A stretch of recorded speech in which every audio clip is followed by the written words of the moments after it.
Good afternoon. Good afternoon to all of you are all around Africa. Today we have Margaret Bolaji all the way from Nigeria, and she works with the Nigerian Urban Reproductive Health Initiative, which is a 5-year project which is funded by the Bill and Melinda Gates Foundation with a vision to eliminate and supply demand barriers to contraceptives. So how are you, Margaret? Hello, Margaret. Hello, Yes, Margaret. I can hear you. You Oh, actually tipped off, but then we're back now. Yeah, can yes. you hear me? I Yeah, can hear you. I can hear you loud and clear. Yes, Margaret, thank you very much for joining us Same here. today. Yes. So, Margaret, I hear that you are going to be part of the Goalkeepers event in December that is being held in Johannesburg. Do you want to tell me more about how you Hello? end? Can you hear me? Hello? Yes, I can hear you. Okay, it's breaking Yes, up. I can hear you now. Oh, okay, perfect. So yes, just tell me more I about. guess the internet, it's a bit poor, but I can hear you. Oh, okay, perfect. So can you tell me more about how you got to be involved with the Goalkeepers initiative and the event that is going to take place in December?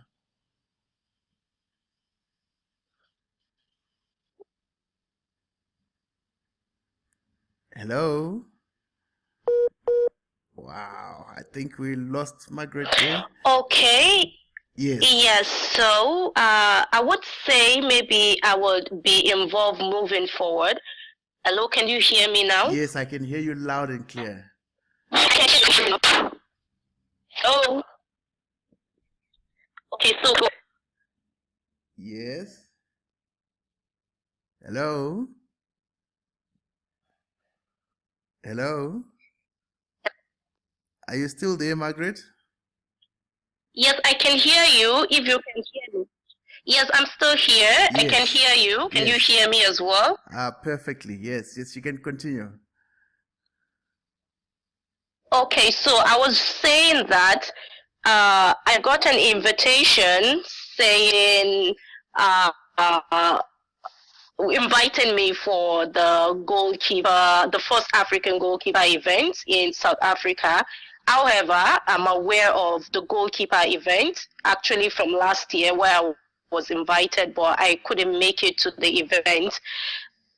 However, I would say basically for me, it's I just go ahead to do my community, and probably someone knows that you're working towards the sustainable development goal and is interested in you sharing your stories, but also importantly connecting with other goalkeepers who are doing similar work or the same.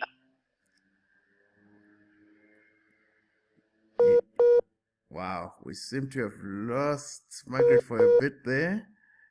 It's connectivity in Africa, I guess. We are still a long way from achieving total broadband connectivity, but let's hope we'll be able to reconnect. You could also learn best practices. Yes. Okay. Yes, I can hear you now.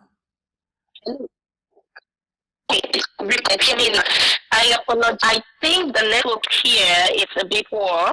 It happens at times. Oh, is it? Okay. All right. Let's hope we'll be able to to just go through this. How's that? Okay. Yeah, I hope yes, so. yes. Okay, so since you're involved with reproductive health, and it is said that there's going to be a huge population bulge in Africa, and currently Africa has got the highest number of youth as percentage of population. What exactly entails? So what entails your initiatives and your projects with the Nigerian Urban Reproductive Health Initiative? Okay, so for us, it's about, of course, making family planning a social norm. Of course, we understand that it has to be voluntary, but then people need to understand why this is needed. Mm-hmm. At the same time, there's also need for environment, talking about the policy. So in Nigeria, as we speak, we have a projected population, or as projected by the National Bureau Statistics, we're about 183. And 1/3 of this population are young people between 15 to 24. That's like 60 million people. Wow. And they are, most of them are in their reproductive age, or some are about to enter their reproductive age. So that means that if their sexual and reproductive health needs are not met, then we are actually heading to a demographic doom, not demographic dividends. But if for a country like Nigeria, we have to harness the resources of those young people. But the first way to begin is to ensure that they have access to sexual and reproductive health needs, and in their own way. So my role with the Nigerian Urban Reproductive Health Initiative is to ensure that we're designing an innovative, but most importantly, a youth-focused approach to meeting the needs of those young people. So in the past, it just used to be adult working for young people, but also being a young person, I work more with my peers to ensure that the programming, the implementation are being called, the shots are called by young people themselves. So that way we're getting innovative ideas from young people, and we're meeting their needs according to how they want it to be met. But for Nigeria, it's such a big deal because we working towards achieving demographic dividends. And if these things are not put in place, I mean, if young people can have access to sexual and reproductive health information and services, then it might be very difficult. It will be difficult to achieve a demographic dividend. So that's why I do what I do, working with my organization. No, that's amazing. So tell me, assuming that we don't change anything in terms of behavior, in terms of policy, in terms of as is right now, if it continues, where are we headed? Like I said, that would be doomed, because I think a projection of African population going into 250 million or billions. As we speak right now, the truth is, when you look at the competition for employment, for food, for housing, it's not enough. Oh, okay. Wow. So imagine having population in a few years to come. It means then there is a problem. And for me, most importantly, is also the fact that it is the right of young people to have access to it. So why deny them their rights when they can make informed decisions? So we need to provide them with the options that they need to make informed decisions. What about in your work, those preconceived ideas that there's depopulation in Africa? You know, conspiracy theories, and I mean, have you encountered such kind of things in your work? Sorry, I didn't get that. Oh, okay. So the one thing that we work. Okay, so I was saying, can you hear me now? Yes, I can hear you.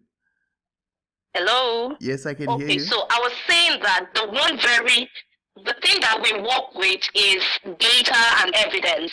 So we ensure that our work. Hello? Yes. Can you hear me? Yes, continue.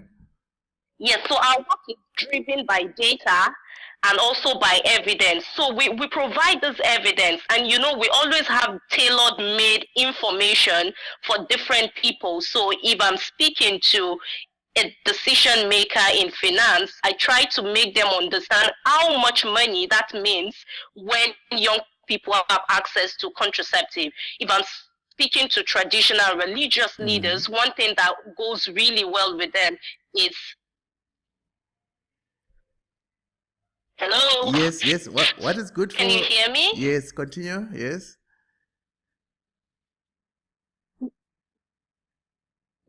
Yes. So, yeah, you're breaking off there. Yeah. Okay, I think it's reconnecting.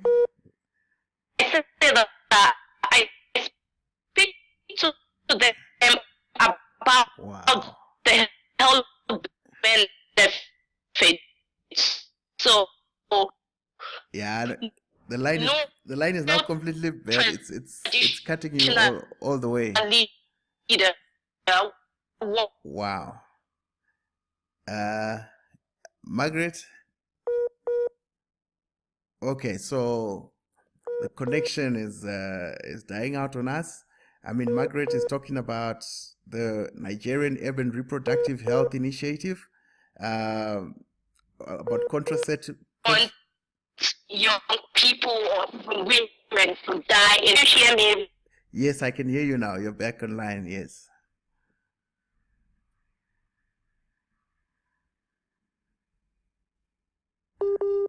Okay, so the call with Margaret seems to be a problem, but we want to thank her for taking this time out to come and tell us about her work at the Nigerian Urban Reproductive Health Initiative. And she will be participating in the Goalkeepers event that's going to be held on the 1st and 2nd of December in Johannesburg, courtesy of the Gates Foundation. It's a number of children or issue around sex or whatsoever, but then also understanding that it's the right of young people to have access to this information and services so they can make informed choices. Wow, that's amazing. So tell me, if you had a magic wand, right? What 2 things would you change in the world that you think that would really improve our people's lives? Yeah.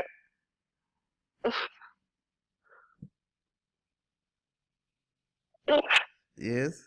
Hello? Yes, I can hear you. Hello? Yes, I can hear you. Yeah, so I didn't hear you well. I only heard about magic wand. But the first thing will be for this network company. Let us talk. Yeah, no, I was saying, what 2 things, if you had the power to change them, right, would you change in order to improve our people's lives, especially in Africa? Okay, so the one first thing I would do is to review existing policy on sexual and reproductive health, because I can probably, there's no time to tell you how much sexual and reproductive health, especially for young people, is linked to all other issues. So whether it's keeping the school, issue around teenage pregnancy, morbidity, maternal mortality, and all of that. So for me, I'm much more interested in sexual and reproductive health, and of course education as well. But then if I have this magic wand, it will be to ensure that, because we have existing policies, so to say, in most of these countries in Africa are reviewed, but then we have to take a step further to cost for this policy and ensure their implementation at the local level. So it's not just a national level thing or a regional thing, but at the community level, ensuring that we implement this policy that ensure young people access to sexual and reproductive health needs that they desire. So that would be right. Secondly, to young people are part of all of this process. So it's not about adults or someone somewhere speaking for them. And when I say young people, I know we have a variety of young people. It's not just the wealthy young people or somebody, including people living with disabilities. So we have good representation of young people who are part and parcel of this process. So whether you're reviewing or you're implementing, they are calling the shots. And of course, we always say that we are the present, not the future anymore. So ensuring that this policy implementation young people are engaged all along. That would be what I would change just right now with the magic wand. Wow. All right. No, it's been nice talking to you, Margaret. And we'll definitely engage more when you come to Johannesburg, because we'll be there at the event and we'll get more insights from you in person. So all the best in your endeavors. Thank you very much. Thank you. All right. Thank you. Bye.